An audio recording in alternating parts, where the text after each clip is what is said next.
Basically अब हम जाते हैं मॉडरेशन पे। पहले मेडिटेशन की है एसपीएसएस के ऊपर, अब मॉडरेशन पे।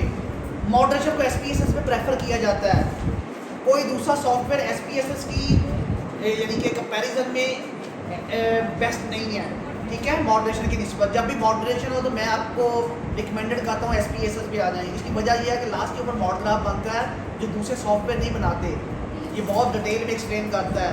तो कुछ लोग मॉडरेशन के लिए इस पे आते हैं या मैक्रो प्रोसेस पे प्रेफर किए जाते हैं। तो आ जाए मॉडरेशन के स्टेप्स। अगर आप लोगों ने पिछले लेक्चर देखा तो मैं स्टेप्स बताए थे।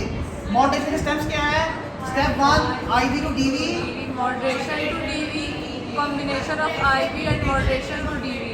अब यहाँ एक प्रॉब्लम है, मेडिटेशन में तो सारे स्टेप्स हमारे पास कंप्यूट थे, सारे वेरिएबल्स कंप्यूट थे। अब यहाँ मेरा कंसेप्चुअल फ्रेमवर्क सुन ले। मेरा आईवी है टनाइटस अगेन, मेरा डीवी है डिप्रेशन, सेम वही पाथवे।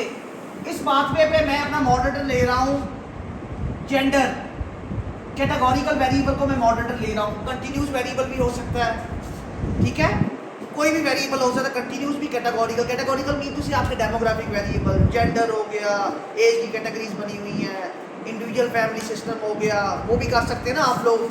ये इसलिए मैं रन कर रहा हूँ, कंटिन्यूस भी यही चीज़ होती है। कोई स्केल हो गया, यहाँ रेजिलियंस का स्केल हो गया, सोशल सपोर्ट का स्केल टोटल हो गया। क्लियर? ये मेरा स्केच है कि मेरा आईवी क्या है, टनाइटस है, और मेरा डीवी क्या है, डिप्रेशन है, और मेरा मॉडरेटर कौन सा है, कैटेगोरिकल वेरिएबल है, जेंडर है। जेंडर की 2 कैटेगरीज है, male and female, categorical variable है। क्लियर? ये मेरा स्केच है। मॉडरेशन के 3 स्टेप्स हैं, आईवी टू डीवी, डीवी। ये लास्ट वाला स्टेप है, interaction between IV and moderator lead करता है डिप्रेशन की तरफ। ये स्टेप्स ही नहीं है मेरे पास, और मैंने कहा था यही स्टेप्स, अगर आप मेरे पिछले लेक्चर सुने, ये पहले 2 स्टेप्स सिग्निफिकेंट हो या ना हो, कोई फर्क पड़ता है कि आपका लास्ट स्टेप जो इंटरेक्शन टर्म वाला वो सिग्निफिकेंट होगा तो मॉडरेशन है, ये नहीं होगा सिग्निफिकेंट तो मॉडरेशन।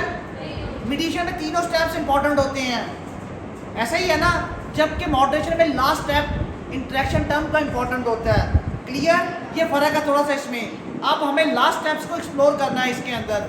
अब लास्ट स्टेप्स तो है ही नहीं हमारे पास, 2 वेरिएबल्स हैं, आईवी एंड मॉडरेटर। मेरा आईवी टनाइटस है और मॉडरेटर मेरा क्या है, जेंडर है।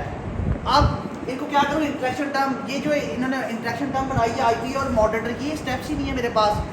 इसको एक्सप्लोर करने के लिए बनाना पड़ता है फर्स्ट टाइम। सबसे पहले इसको बनाना है। अब इसको बनाने के लिए आपने ये करना है, इसको इसके साथ मल्टीप्लाई कर देते हैं, आईवी मल्टीप्लाई बाय मॉडरेटर, ये बन जाता है। मगर इसको मल्टीप्लाई करने से पहले इसमें से एरर को कम करती हैं। मैं सिंपल वर्ड में बताऊंगा, कोई मैथमेटिकल कोटेशन नहीं बताने वाला कि आप लोग कंफ्यूज होने के लॉग टेन क्या है, स्क्वायर मेथड क्या है। रिग्रेशन में एक एग्जांपल, एक एग्जाम्पशन है, 5 एग्जाम्पशंस है, उसमें से एक एग्जाम्पशन ये है कि आपका डाटा नॉर्मल कर्व में होना चाहिए, होमोजीनियस होना चाहिए। इट्स मीन नॉर्मल कर्व बननी चाहिए। हेट्रोजीनियस डाटा कौन सा होता है, जब नॉर्मल कर्व ना बने। ऐसा ही था ना? तो यहाँ अगर देखा जाए तो ये इस तरह बनती है नॉर्मल कर्व। मीन होता है यहाँ, मीन के इर्द गिर्द डाटा होता है यहाँ, जितना मीन के इर्द गिर्द डाटा होगा उतनी अच्छी नॉर्मल कर्व बनेगी। ऐसा ही था ना? लोगों के रिस्पॉन्स एक जैसे हो तो नॉर्मल कर्व बनती है। लोगों के रिस्पॉन्स दूर होते जाएंगे तो क्या होगा, एरर होता है। 2 तरह के एरर होते हैं, पॉजिटिव स्क्यूड या नेगेटिव स्क्यूड। साइंस में नेगेटिव स्क्यूड को एरर माना जाता है, जबकि हम आप पॉजिटिव स्क्यूड को पहले मानते थे, अब खत्म हो गया। नेगेटिव स्क्यूड को डील करते हैं, उसके लिए लॉग 10 मेथड है, स्क्वायर मेथड है, फलाना, ठीक है। आपने उसमें नहीं जाना, रेसिप्रोकल मेथड है ना 1, वो आप छोड़ दें उसको। अब इसको आपने ये करना है, ये डाटा जो बाहर पड़ा है, अगर ये डाटा बाहर थोड़ा सा पड़ा है तो रिग्रेशन रन, असम्पशन है रिग्रेशन की। मॉडरेशन क्या है, रिग्रेशन ही है। ऐसा ही है ना, मॉडरेशन मेडिटेशन रिग्रेशन है ना।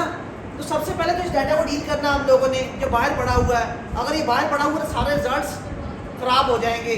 इसको क्या करना है आप लोगों ने, इस बाहर वाले पड़े हुए डाटा को सिंपल वर्ड्स में, ऑकवर्ड एग्जांपल में ये करना है कि इसको उठा के आपने क्या करना है, मीन के करीब कर देना है। कोई फार्मूला होगा ना, जो बाहर वाला डाटा को आपने क्या करना है, मीन के करीब कर देना है। कैसे करना है, इसे कहते हैं रॉ स्कोर को चेंज कर देना स्टैंडर्ड स्कोर में, जी इसका नाम होता है जी स्कोर में चेंज, इसको कहते हैं जी स्कोर में चेंज करो, कहते हैं सेंटरिंग करना। क्या कहते हैं, सेंटरिंग। सेंटरिंग, ये सेंटरिंग क्या होती है, सेंटरिंग ये होती है कि ये जो बाहर डाटा पड़ा है इसको उठा के मीन के करीब लाया जाए।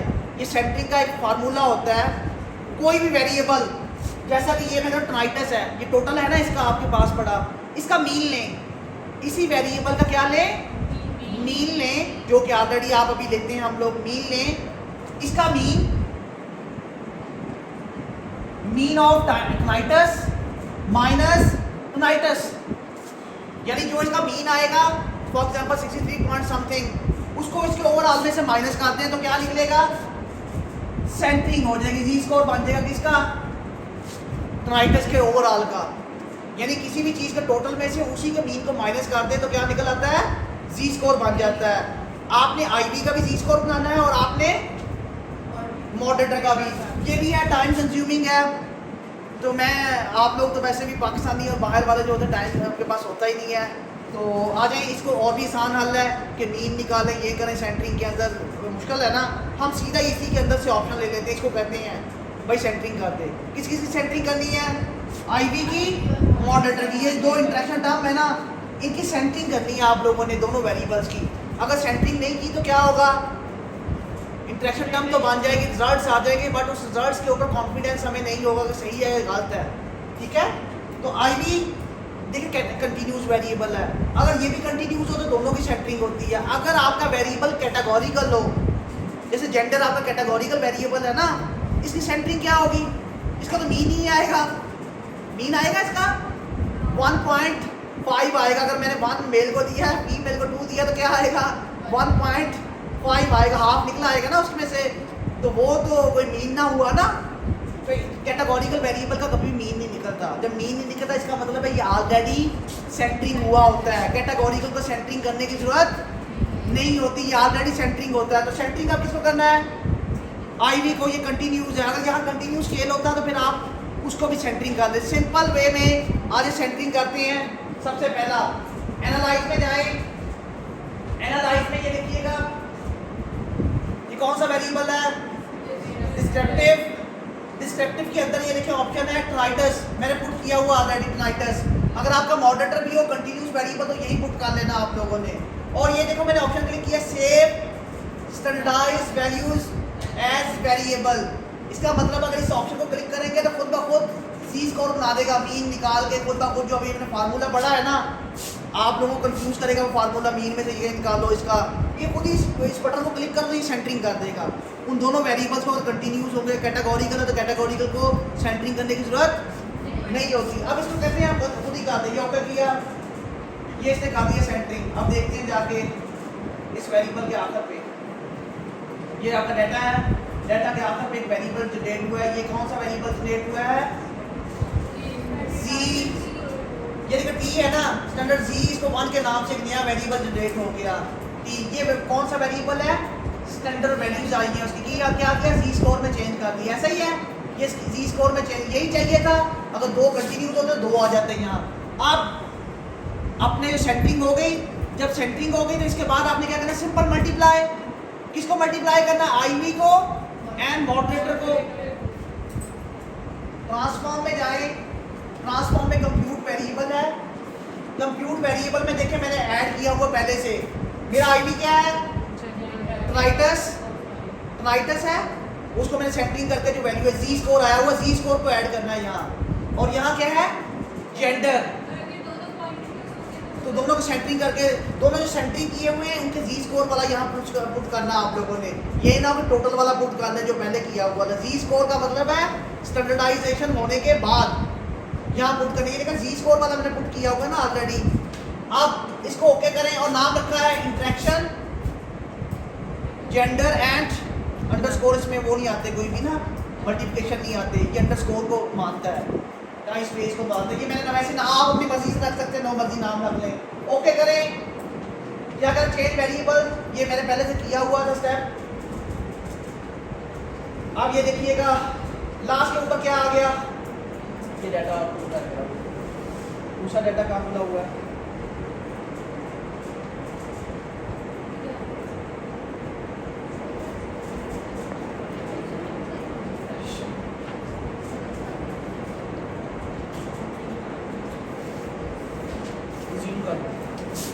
अब आप लोगों ने इसका जी स्कोर को इंटरेक्शन टर्म में बनाना है। आपने क्या करना है, कंप्यूट वेरिएबल पे जाएं कंप्यूट वेरिएबल में जाके आप क्या करें, जेंडर मल्टीप्लाई, ये मॉडरेटर था ना जेंडर, और ये है नीचे क्लाइंटस, तो ये वाला क्लाइंटस डालेंगे लास्ट वाला, याद रखिएगा लास्ट वाला जो जी स्कोर बना हुआ है, और यहाँ इसका नाम क्या रखें, वैसे डाल लें interaction term underscore G and clients T रख लेते हैं, ओके करें। ये जब आप ओके करेंगे तो ये इंटरेक्शन टर्म बन गई। लास्ट पे देखें ये बनी हुई आ गई है, और याद रखिए जब इंटरेक्शन टर्म करनी है जी स्कोर है इनको मल्टीप्लाई करना आप लोगों ने, ये ना हो कि आप जिस हमने पहले गलती करने लगे तो ऊपर वाले को कर लें, जी स्कोर के बगैर जो रॉ स्कोर को कर लें, वो गलत होगा। जी स्कोर के मल्टीप्लिकेशन के बाद ये इंटरेक्शन टर्म बन गई, ये चाहिए था हमें स्टेप रन करने के लिए, ये आ गया आपके पास। मॉडरेशन में सिर्फ कंफ्यूजन ये होती है कि यहाँ तक पहुँचना मुश्किल होता है, इंटरेक्शन टर्म तक ये बहुत आसान है, आप लोगों को पता मल्टीप्लाई करना आईवी डीवी को, आईवी और मॉडरेटर को, और दोनों को जी स्कोर कर ले डिस्क्रिप्टिव में जाके। अगर मीन का फार्मूला नहीं आता तो सिंपल मैंने आपको बता दिया, क्लिक करें ऑप्शन को जाके दोनों बन जाएंगे, उनको दोनों को मल्टीप्लाई कर दें। क्लियर, अब तीनों स्टेप्स आ गए। अब देखिएगा मॉडरेशन उससे भी आसान है, एनालिसिस में जाएं, सेम रिग्रेशन दीजिए, नेशन पे जाएं, आपका आईवी क्या है, अब आपने जी स्कोर को भूल जाना है, अब आपने क्या करना है जी स्कोर को भूल जाना। जी स्कोर आपने किस लिए लिया था, सिर्फ इंटरेक्शन टर्म सेंटरिंग करने के लिए, बस खत्म उसका रोल। अब आपका रोल कौन सा होगा, वही वेरिएबल पुराने रॉ स्कोर के साथ जो काम कर रहे थे ऐसा ही था ना, उसके ऊपर आपने एनालिसिस करनी है। पहला स्टेप क्या है, आईवी टू, आईवी क्या है माइनस, मैंने प्लेस कर, डीवी मेरा क्या है, ये बड़ा डिप्रेशन, ये दोनों मैंने प्लेस कर दिए, मीडिएशन वाला स्टेप हो गए दोनों प्लेस। अब ये बटन है नेक्स्ट का, इसी के अंदर एक बार में मॉडरेशन में तीनों स्टेप्स एक बार में रन हो जाते हैं, जबकि मीडिएशन में तीनों स्टेप्स बारी बारी रन करने होते हैं आप लोगों ने। क्लियर, नेक्स्ट हो गया। नेक्स्ट का मतलब है ये वाला वेरिएबल आगे चला गया, स्टेप 1। और ये देखिए अगर देखना है कि गया है कि नहीं, प्रीवियस का ऑप्शन ओपन हो गया, पहले ऑप्शन ओपन नहीं था, ऐसे ही ना, इसी ऊपर क्लिक करें फिर आ गया, नेक्स्ट करेंगे तो ये आगे चला जाएगा। Step 1 is complete, step 1 complete होगा। स्टेप 2 क्या था, मॉडरेशन टू टीवी, ये देखिए मॉडरेशन मेरा जेंडर है, मैंने ऐड किया। Step 2 next complete. स्टेप 3 क्या था, और ये देखिए इसी स्टेप्स में डालनी है आप लोगों ने, ये तीसरा स्टेप्स इंटरेक्शन टर्म जो बनी हुई थी आ गया, तीनों रन हो गए, सब कुछ रन हुआ और मेरे को क्लिक करने की जरूरत नहीं, वही चीजें चाहिए होती। इसमें एक चीज है मॉडरेशन में, मैंने मीडिएशन में आर को याद रखें कि आर को क्लिक नहीं करवाया था, यहाँ आर स्क्वायर को क्लिक करना है, क्योंकि ये बहुत बड़ी चीज़ है। ये आर स्क्वायर चेंज बताएगा आपको मॉडल चेंज हुआ कि नहीं, कितना चेंज आया, ये रिपोर्ट करते हैं। थर्ड वेरिएबल के आने से कितना चेंज आया, जब ये देखना हो तो इसको रिपोर्ट जरूर करते हैं। अब इसको यहाँ क्लिक करें मॉडरेशन में, बाकी बेशक कुछ ना करें, ओके करें, तीनों स्टेप्स रन। वही देखिए तीनों मॉडल हैं, आईवी टू डीवी, डीवी तो तीनों इंटर मेथड यूज किए हुए हैं, ये 3 मॉडल बन के आ गए हैं। देखें अब पहले एक था, आर स्क्वायर रन किया तो एक नई चीज निकला, ये वाली स्टैट्स नहीं आ गई है इसमें, है ना, बहुत आसान है। पहला आईवी टू डीवी था, ये कोरिलेशन है आईवी टू डीवी, नाइट्रस और डिप्रेशन की कोरिलेशन। अगर कोरिलेशन रन करेंगे आप कोफिशिएंट में जाकर यही कोरिलेशन आएगी। आईवी टू जेंडर के दरमियान करेंगे तो जेंडर और डिप्रेशन के दरमियान कोरिलेशन रन करेंगे तो ये आएगी। और अगर इंटरेक्शन टर्म जो बनाई है और डिप्रेशन के दरमियान अगर कोरिलेशन रन करेंगे तो ये आएगी। ऐसे ही है ना, कोरिलेशन इनका स्क्वायर ले लेंगे तो स्क्वायर आर बन जाएगा, आर स्क्वायर बन जाएगा, ऐसे ही है ना। इसका ले लेंगे तो क्या बन जाएगा, एडजस्टेड आर। आपको मैंने बताया एडजस्टेड आर लास्ट क्लास में कि एडजस्टेड आर, यही सैंपल मैं दोबारा लोगों से लूँ तो कितने % चांस है कि यही रिजल्ट आएंगे, कितने % चांस है, पहले के ऊपर 5, 39%, 60%, यानी यही वाले चांसेस है ना जो मैं लास्ट मीडिएशन के टेबल में बताए थे। अब स्टैंडर्ड एरर देखें, जितना 0 के करीब होगा उतना बेस्ट है, जितना 0 से दूर जाएगा उतना, हमारी स्टडीज़ में इतना होता है कि हमारा डाटा 100 का था या 200 का था होता है, जबकि हज़ारों में हो तो ये और 0 के करीब आ जाए, ठीक है। 500 के बाद एरर कंट्रोल होना शुरू हो जाता है। आज स्क्वायर चेंज आ गया नया, this is the one of the important things जिसको हमने अभी क्लिक किया था, है ना, मॉडल के अंदर आज स्क्वायर चेंज, और ये चीज़ नहीं आ गई है जो कि नीचे थी टेबल में। ये तो वही है एफ था और पी थी, एफ एंड पी। मैंने ये कहा पी सिग्निफिकेंट होगी तो क्या होगा, मॉडरेशन सिग्निफिकेंट होगी। लास्ट स्टेप में देखें आप लोग तो डेफिनेटली नीचे वाले स्टेप्स में भी सिग्निफिकेंट ही होगी। ये देखो ऊपर वाले दोनों में सिग्निफिकेंट है, तीनों में सिग्निफिकेंट है, तीनों में सिग्निफिकेंट है। अगर जहाँ जहाँ नहीं होगी तो नहीं होगी। अगर इसके पीछे की लॉजिक है, ये पहला आई टू क्या है, डीवी, क्या कोरिलेशन है, आर स्क्वायर चेंज कितना है, यानी ये कहते हैं मॉडल के अंदर चेंज कितना है, मैं बताता हूँ कितना है 5%। ये कौन सा मॉडल है, मॉडल M1 कहते हैं इसको। और नीचे वाला जेंडर टू डिप्रेशन था ना, इसमें कितना चेंज आया, 33%। और ये मॉडल 2 हो गया। अब मॉडल 3 क्या है, इंटरेक्शन टर्म है, मॉडल 2 माइनस मॉडल 1 कि आर कोरिलेशन में चेंज आने से जो चेंज ओवरऑल आई है तीसरे थर्ड वेरिएबल के आने से, ये कितनी आई है 0.21। लोग कहते हैं 2 से ज़्यादा, ओनली 20% से ज़्यादा चेंज होना चाहिए। ये 0.21 है। इसका मतलब है कि ये मॉडल 1 था उसमें इतना चेंज था, और ये मॉडल 2 है उसमें इतना चेंज था, दोनों को हमने माइनस किया तो कितना चेंज आया स्क्वायर में 21% चेंज आ गया। यदि इसे देखा जाए 22% बनता है, अगर डेसिमल में चेंज कर रहे हैं तो 22% बनता है। ये बहुत बड़ा चेंज है। क्या ये सिग्निफिकेंट है, इसके सामने एफ होता है, एफ के सामने क्या देखना होता है, पी। इसका मतलब ये चेंज आया थर्ड वेरिएबल के आने से, ये सिग्निफिकेंट है। ये मॉडल हमें सिग्निफिकेंट बता रहा था, नीचे कॉफिशिएंट, अगेन कॉफिशिएंट क्या बताएगा, आप देखिए कॉफिशिएंट में वही टेबल है, ये बहुत आसान टेबल था इसके। ये देखिए नीचे आ गया कॉफिशिएंट, कॉफिशिएंट में 3 मॉडल हैं, अकेले अकेले रन करके। ये अकेला रन किया हुआ, ये दोनों को इंटरेक्शन ये भूल जाएं। किसको देखना है, लास्ट मॉडल 3 को। इसमें देखो IV टू DV तीनों स्टेप्स हैं। तो मैंने क्या कहा था, लास्ट स्टेप इंटरेक्शन टर्म क्या होना चाहिए, ये बीटा है इसका, ये सिग्निफिकेंट है। टनाइटस होगी तो डिप्रेशन होगा, माइनस में था।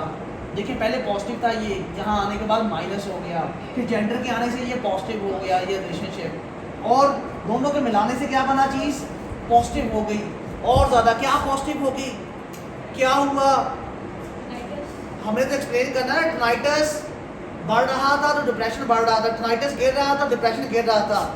यहाँ ये उसने कहा कि डिप्रेशन बढ़ेगा, टनाइटस बढ़ेगा तो डिप्रेशन कम हो जाएगा। फिर उसने कहा जेंडर आ जाएगा तो ये पॉजिटिव हो जाएगा रिलेशनशिप, जो नेगेटिव रिलेशनशिप था वो पॉजिटिव हो गया। एक चीज़ बढ़ेगी दूसरी भी बढ़ेगी।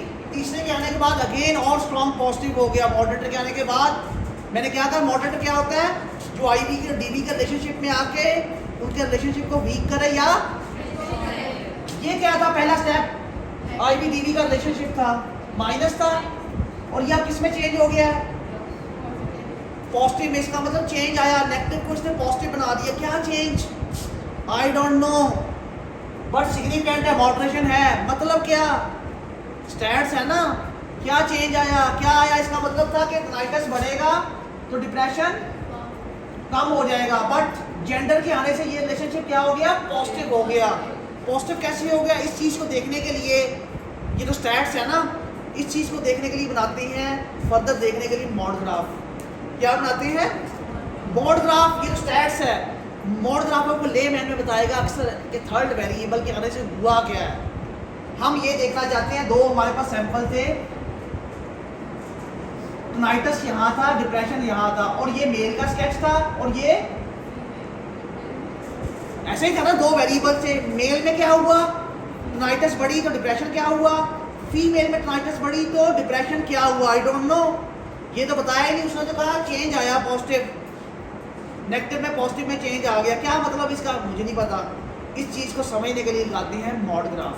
मॉड ग्राफ आपको कॉम्प्रिहेंसिव पिक्चर देता है, किस चीज़ की, इसी चीज़ की, कि हुआ क्या है असल में, स्टैट्स के रिजल्ट्स क्या आए हैं, ये देखने के लिए लगाते हैं मॉड ग्राफ। जो कि मैं प्रेफर करता हूँ अक्सर कि मॉड ग्राफ जो होता है SPSS के थ्रू बेस्ट एक्सप्लेन होता है। मॉड ग्राफ होना है SPSS के अंदर नहीं है, ये गूगल में एक सॉफ्टवेयर है जिसका नाम है मॉड ग्राफ। गूगल पे जाए, गूगल पे लिखे मॉड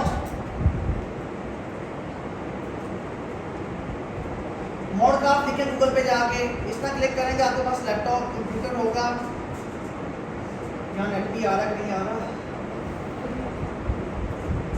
मोबाइल मेरा कहाँ है?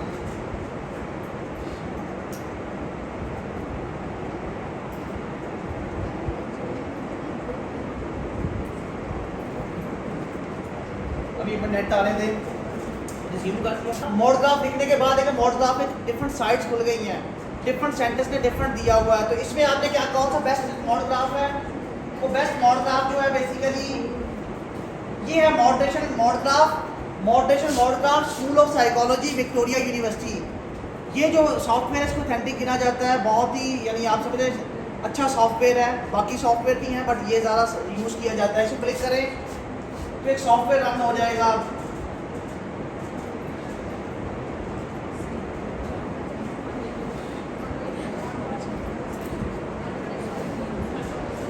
ये मोड ग्राफ सॉफ्टवेयर खुल गया। अब मोड ग्राफ सॉफ्टवेयर के ऊपर ये लास्ट पे जाए तो for description of program please refer to the instruction. फिर इसके नीचे लिखा हुआ है अगर आपका वेरिएबल मॉडरेटर जो है कंटिन्यूस है, कंटिन्यूस मीन से स्केल लगा हुआ है, तो आपने ये वाला ऑप्शन यूज़ करना है। अगर आपका कैटेगोरिकल है तो ये वाला ऑप्शन क्लिक करना है। और ये डाउनलोड भी हो जाता है अपने कंप्यूटर पे। डाउनलोड करें तो आपके कंप्यूटर में सेव हो जाता है ये सॉफ्टवेयर, ठीक है। डाउनलोड कर लें तो उसमें चेंज भी कर सकते हैं आप लोग। इसको एपीआई के टेबल पे है, इसमें चेंज नहीं हो सकता जो ऑनलाइन बनाएंगे आप लोग। ऑनलाइन इसी तरह पिक्स आएगी। हम लोग वैसे सीखने के लिए कर रहे हैं। तो यहाँ कैटेगोरिकल मॉडरेटर तो मैंने क्लिक किया तो ये सॉफ्टवेयर ओपन हो गया। ये देखें यहाँ मैंने वैल्यूज पुट की हुई है सबकी, पहले मैं भी करके आया हूँ। यहाँ टाइटल होता है, ये देखिए टाइटल है डेमोग्राफिक का। यहाँ अपना the moderating role of gender between tinnitus and पूरा लिख लें। और यहाँ टनाइटस एक्स के ऊपर हमेशा आपका आईवी आता है और वाई के ऊपर आपका डीवी होता है और मॉडरेटर की जगह जेंडर आएगा। अब उनकी वैल्यू वही वाली, ये बीटा लिया है तो बीटा कौन सा, बीटा क्या होता है, बी क्या होता है, सिंपल अनस्टैंडर्डाइज्ड बीटा को कहते हैं। अनस्टैंडर्डाइज्ड बीटा निकला था टनाइटस। ये जो है टनाइटस का फॉर एग्जांपल, इसे यहाँ एक मेन ग्राफ कहते हैं इसको। वेट इसमें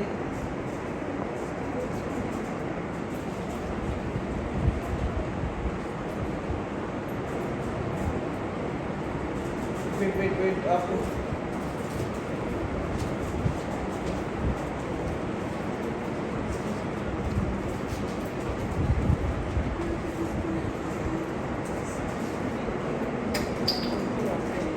यहाँ लिखा होगा बेसिकली, यहाँ लिखा होगा बेटा मेन इफेक्ट। अभी तो मैंने पुट कर दिया ना वैल्यूज को, ये लिख दिए। यहाँ जैसे पुट कर देंगे आप लोग, ये देखिए x1 इज आईवी।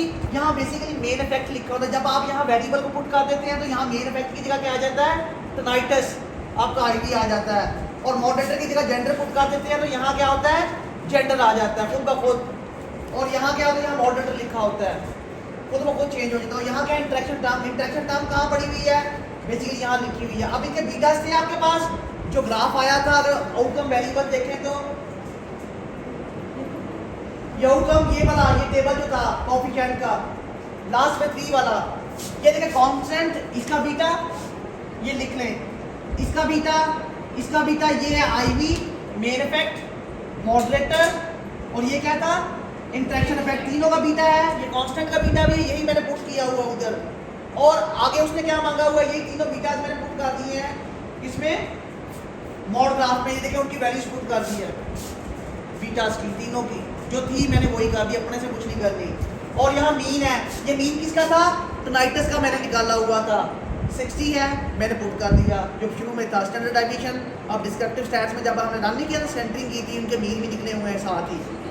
शुरू में सेंटरिंग की थी, मीन निकला हुआ, तो यहाँ किसका मीन है, टनाइटस का, आईवी का। और ये देखें मेल एंड फीमेल, मेरा मॉडरेटर क्या है, मेल एंड फीमेल। अगर कंटिन्यूस वेरिएबल होगा तो यहाँ क्या आ जाएगा, मीन आ जाएंगे। मीन किसका, मॉडरेटर का। अगर कैटेगोरिकल वेरिएबल है तो फिर आपने नाम लिखना, कैटेगरीज में कौन कौन सी है। मेल को 1 दिया था, फीमेल को 0 दिया था, ये मैंने लिखा हुआ है। ये इंफॉर्मेशन पुट कर दी आप लोगों ने। तो यहाँ से कैलकुलेशन का बटन दबाएं।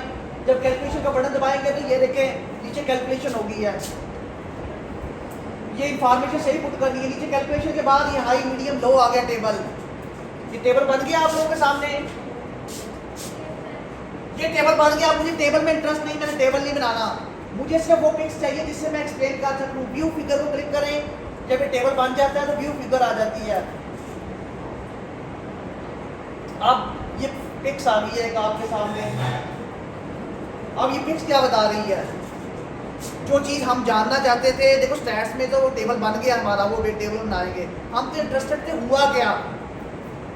ऐसा ही था ना कि थर्ड वेरिएबल के आने से असल में हुआ क्या, आई डोंट नो, स्टैट्स ने तो कुछ नहीं बताया। अब यहाँ आ जाइएगा, यहाँ मेरा आईवी क्या है, टनाइटस है, डीवी मेरा क्या है, डिप्रेशन। मैंने एग्जाम्पशन बनाई हुई कि टनाइटस ज़्यादा होगा तो डिप्रेशन भी ज़्यादा होगा, या ये कम होगा तो ये भी कम होगा। बट मैंने मेल एंड फीमेल के रेफरेंस से देखना था, मेल में कैसा होगा, फीमेल में ये कैसा होगा, क्या रिलेशनशिप दोनों में एक है, ये कम या ज़्यादा है।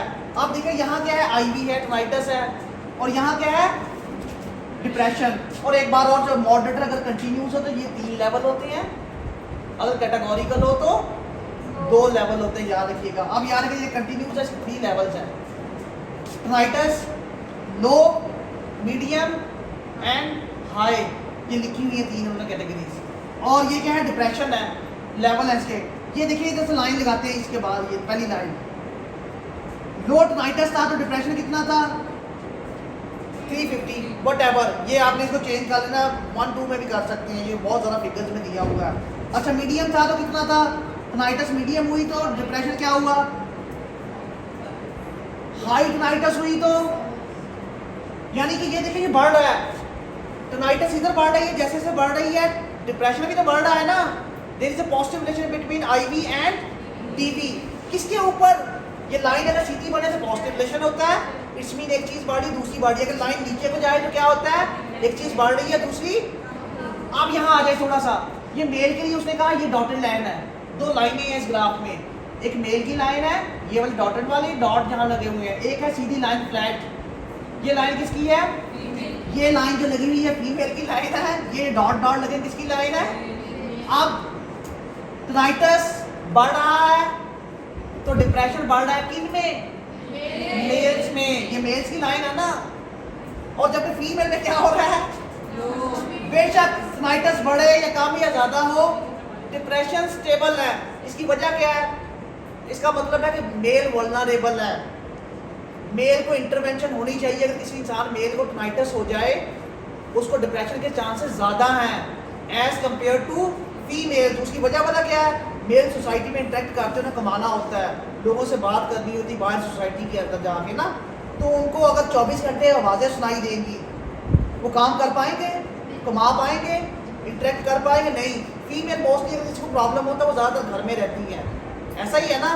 तो घर में उन्होंने काम करना होता है, कोई अगर आवाज़ें आ भी रही हैं तो आप बना लेते हैं हर चीज़, ज़्यादा प्रॉब्लम नहीं होता है, बट इतना नहीं तेज़ी से बढ़ेगा। मे भी आपको मूड स्विंग्स आ रहे हों, इसकी वजह से कोई और डिजीज़ आ रही हो, बट आपका डिप्रेशन स्टेबल रहता है फीमेल्स का, जबकि मेल्स का क्या होगा, बढ़ रहा है। तो अब जिस चीज़ में ये वल्नरेबिलिटी है, वल्नरेबल कौन सा सैंपल है, मेल है, तो जो वल्नरेबल सैंपल होता है हम उसको फ्यूचर में कहते हैं। इसी को ऐसे ले मैन एक्सप्लेन करना है, क्या एक्सप्लेन करना है, the table shows that the tinnitus is positively related depression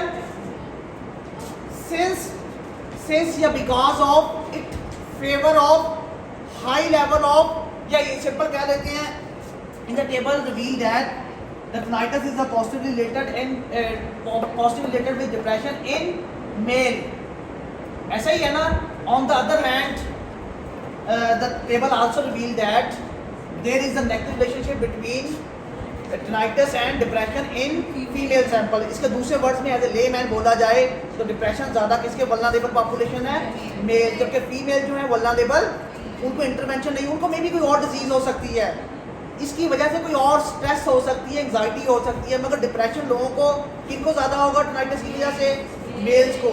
female को मे भी मूड स्विंग्स आ सकते हैं, कोई और बेचारों को प्रॉब्लम हो सकती है, वेरिएबल्स और भी बड़े हैं ना, वो किसी और वल्नरेबल हो सकती हैं डिजीज़। ये फ्यूचर बता रहा है कि जिन लोगों को टनाइटस होती है। अब देखिए ये रिजल्ट मीनिंगफुल है, मॉडरेशन के आने से देखें रिलेशनशिप जो पहले आईवी-डीवी का था वो चेंज हुआ मेल में और फीमेल में, और ये चेंज है ना, जो चेंज आर स्क्वायर में बताया था उसने, जो बीटा के ऊपर पॉजिटिव बता रहा था। अब देखें वो स्टैट्स की वैल्यू थी, वो तो नहीं ये बता रही थी, इंटरेक्शन टर्म की वैल्यू तो नहीं बता रही थी, बट उसको फर्दर देखने के लिए क्या बताया हमने, मॉड ग्राफ हमें एक्सप्लेन कर रहा है कि क्या हो रहा है रियल में। उसने बताया ना रियल में क्या हो रहा है, तो हमें कुछ नहीं पता था, स्टैट्स भी मीनिंगलेस होती है सम टाइम। ये ग्राफ आपको चीज़ें एक्सप्लेन करती हैं, तो इनको एक्सप्लेन करना तो इनके टेबल बहुत आसान है।